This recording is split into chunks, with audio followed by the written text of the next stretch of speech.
Hey buddies, welcome back to my page and channel with a new vlog. আমি জিয়া আর তোমাদের সবাইকে একটা নতুন মিনি ভ্লগে অনেক অনেক স্বাগত। তো সবার প্রথমে সবাইকেই জানাই মেরি ক্রিসমাস। অনেকদিন ধরে প্ল্যান হচ্ছিল মুভি দেখতে যাওয়ার, বাট কোনো না কোনো বাধা চলেই আসছিল।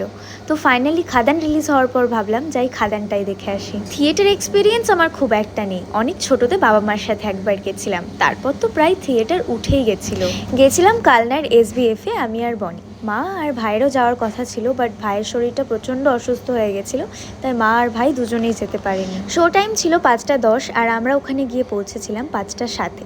স্টেশন থেকে অনেকটাই কাছে, ওই 10 মিনিট মতো লাগে। যারা অ্যাকশন মুভি পছন্দ করে তাদের জন্য মুভিটা বেস্ট। আমি খুব একটা মুভি দেখতে পছন্দ করি না, তাই মুভিটা আমার কাছে অ্যাভারেজ লেগেছে, বাট কনসেপ্ট কিন্তু খুব সুন্দর ছিল। মুভিটা কে কে দেখেছো আর তোমরা কে কে দেবদার ফ্যান অবশ্যই কিন্তু কমেন্ট করে জানিও।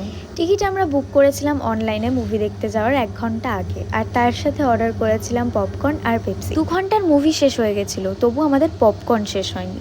তো বেরিয়ে আবার খিদে পেয়ে গেছিলো, তাই 1 প্লেট মোমো খেয়েছিলাম দুজন মিলে। তারপর আর কি আমাদের ট্রেনের টাইম হয়ে গেছিলো, চেপে বললাম ট্রেনে। আর ভাই যেহেতু আসতে পারেনি, তাই ভাই বায়না করেছিল ভাইয়ের জন্য পপকর্ন নিয়ে যেতে হবে।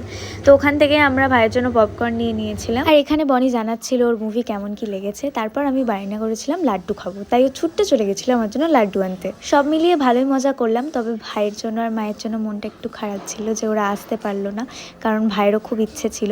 তো যাই হোক, ব্লগটা এতটাই, দেখা হচ্ছে নেক্সট ব্লগে। সবাইকে টাটা।